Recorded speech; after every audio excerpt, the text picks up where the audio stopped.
Assalamualaikum warahmatullahi wabarakatuh. Kita lanjutkan mata kuliah dasar pemrograman pertemuan yang ke-13. Kita bahas tentang array bagian yang kedua. Sebelumnya kita membahas array satu dimensi, itu saya anggap bagian pertama. Sekarang kita bahas tentang array dua dimensi dan multidimensi. Perbedaannya adalah jika array satu dimensi itu hanya terdiri dari satu indeks, entah itu dia secara horizontal seperti ini atau secara vertikal seperti ini. Jadi dua-duanya ini adalah array satu dimensi ya. Entah itu dia menyamping atau dia ke bawah. Kemudian kalau array dua dimensi itu dua-duanya gabungan dari baris sama kolom, jadi satu ya. Dua ini jadi satu ya, indeksnya ada dua. Indeks yang pertama adalah barisnya, indeks yang kedua adalah kolomnya ya. A ini nama array ya. Kemudian implementasinya array dua dimensi itu diagram kartesius, di mana ada sumbu X dan Y. Sumbu X adalah barisnya, sumbu Y adalah kolomnya. Jadi di sini pertemuan titiknya adalah alamatnya, arraynya, alamat array dua dimensi karena baris sama kolom. Ini alamatnya ada di X yang ke-6 dan Y yang ke-4, di 6,4 ya. Di matriks, dalam matriks ini kita bisa tahu alamatnya di sini ya, 0,0 dan seterusnya. Jadi kalau 0,0 itu kalau di diagram kartesius itu ada di sini. Jadi di sini adalah 0,0, 1,0, 2,0, 1,1, 1,2 dan seterusnya. Jadi X dulu yang disebutkan. X dulu. Jadi ini implementasi dua dimensi, isinya lebih bisa kita analogikan dengan diagram kartesius seperti ini. Untuk yang X dan Y. Ya. Kemudian di sini ada jadi ordo ya istilahnya, 2x2 ukuran ya, 2x3 dan seterusnya. Tapi ini tetap masuk ke array dua dimensi. Jadi meskipun ini 100x100 karena cuma ada dua nilai baris dan kolom, ini dianggap dua dimensi.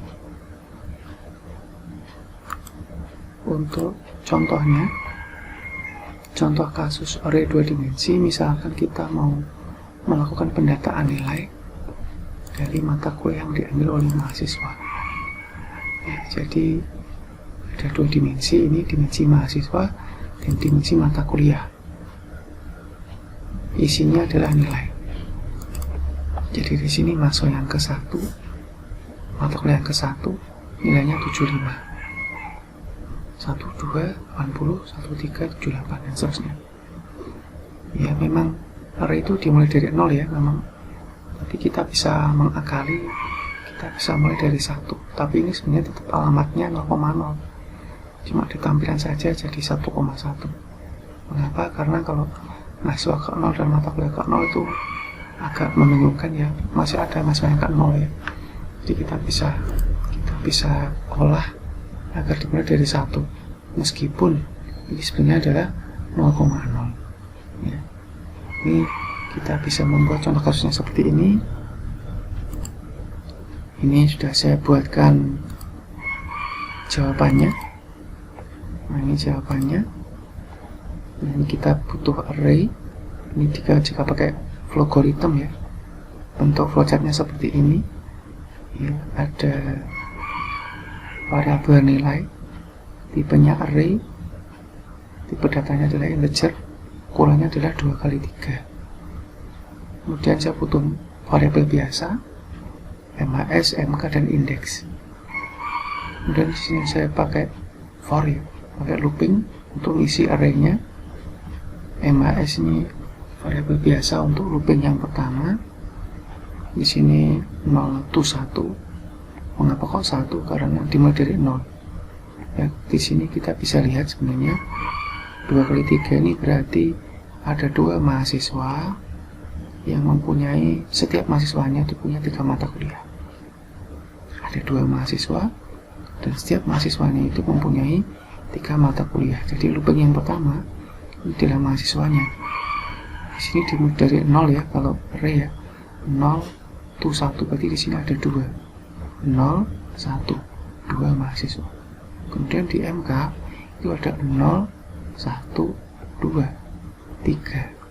3 kali 0, 1, 2. Jadi ada 2 mahasiswa, setiap mahasiswanya ada 3 mata kuliah, gitu ya. Itu cara bacanya, jadi pelan-pelan saja. Berikutnya ini ada hanya sekedar tampilan ya, output nilai MHS dan MHS plus 1. Ini plus 1 ini karena nanti biar nilai mahasiswa ke 1 gitu ya, bukan ke 0 ya. Jadi ini hanya tampilan ke 1, MK ke 1 ya, jadi saya tambahkan 1 hanya untuk tampilan. Nah kemudian saya butuh variabel indeks tadi. Indeks tadi ini agar nanti jalan ya, loopingnya itu jalan 0,0, 0,1, 0,2, lagi 1,0, 1,1, 1,2 dan seterusnya. Ini saya butuh variabel. Di sini adalah MK ini adalah looping yang paling dekat ini, variabel looping yang paling dekat, looping yang kedua ya. Jadi MK ngambil dari sini, kemudian ditambahkan dengan looping yang di luarnya MHS dikali 3. Kali 3 ini adalah jumlah ordo array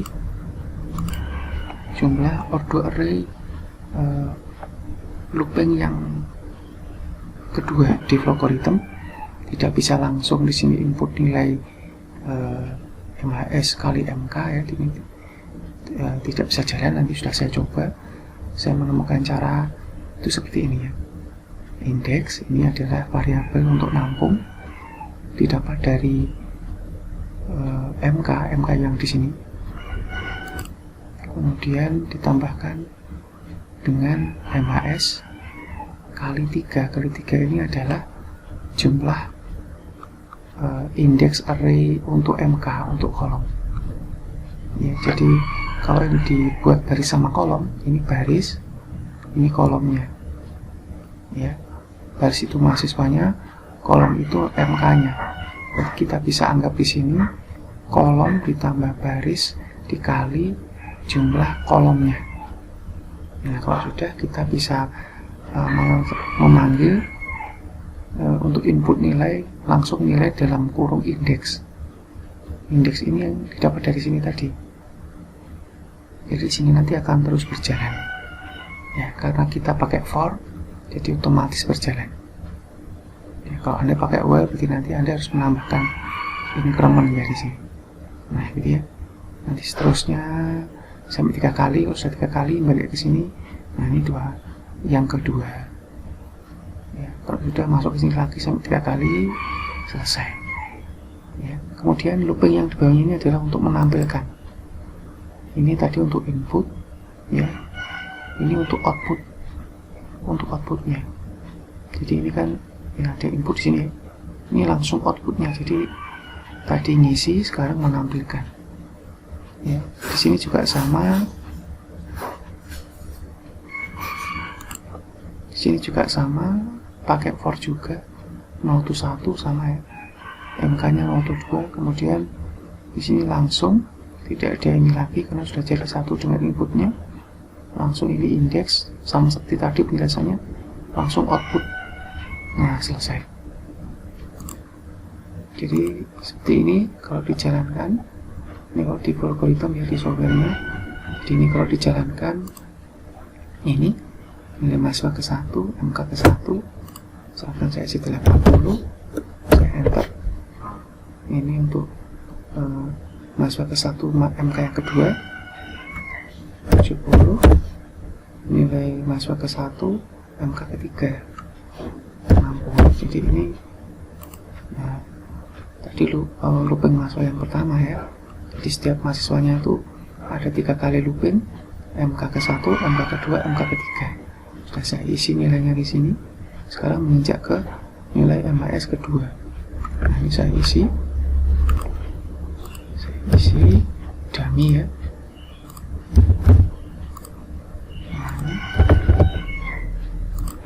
Ini sudah saya isi. Nah, ini tadi ini untuk inputnya, ini outputnya ya, sudah sesuai. Ada 2 mahasiswa, 1, 2, setiap mahasiswanya ada 3 mata kuliah, 1, 2, 3, 1, 2, 3. Nah gitu ya. Kita juga bisa menampilkan histori memori. Jadi nah ini histori memorinya saya jalankan ulang ya. Ini semuanya saya cek dari awal lagi. Perhatikan di sini semuanya nilainya belum diisi ya isinya. Ini juga belum ada isinya juga. Jika saya isi, nah ini masuk ke sini. Ini sudah berubah. Nah, ini berubah lagi, masuk ke array-nya. Jadi ini adalah array nilai isinya 5. 5 ini adalah 2, 3 tadi. Ya, 2 dan 3 tadi.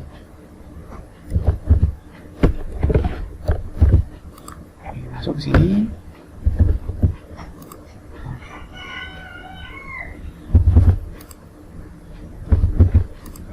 Nah, gini ya. Ini sudah terisi semua. Array-nya 0 sampai 5, 6 ya. Ada 6, 2 kali 3 itu kan 6 ya. Jadi 2 kali 3 ini itu 6. Jangan dilihat 5 ya, karena dimulai dari 0 berarti 6. 1, 2, 3, 4, 5, 6. Dimulai dari 0 jadi 5. Jadi ya, itu untuk output dari logarithm untuk kasus yang ini tadi. Ya, berikutnya untuk array multidimensi itu lebih kompleks ya. Jadi sini ada 3 dimensi, X, Y, sama Z. Jadi di sini ada misalkan input nilai mata kuliah dari mahasiswa yang berada di prodi tertentu. Jadi ada 1 dimensi pertama, dimensi kedua, dimensi ketiga. Ya, sehingga kalau bisa kita misalkan bentuk array-nya itu seperti ini. Nilai prodi yang pertama masuk yang pertama, MK yang pertama ya. Terus nanti terus. Jadi ada 3 dimensi. Dimensi prodi, dimensi mahasiswa, dan dimensi mata kuliah. Kalau ini tadi hanya dimensi mahasiswa dan mata kuliah. Kalau ini tadi 3, kalau 4 berarti nanti nambah lagi dimensinya. Dan makin banyak dimensi, makin banyak makan memori ya. Jadi hati-hati kalau pakai array.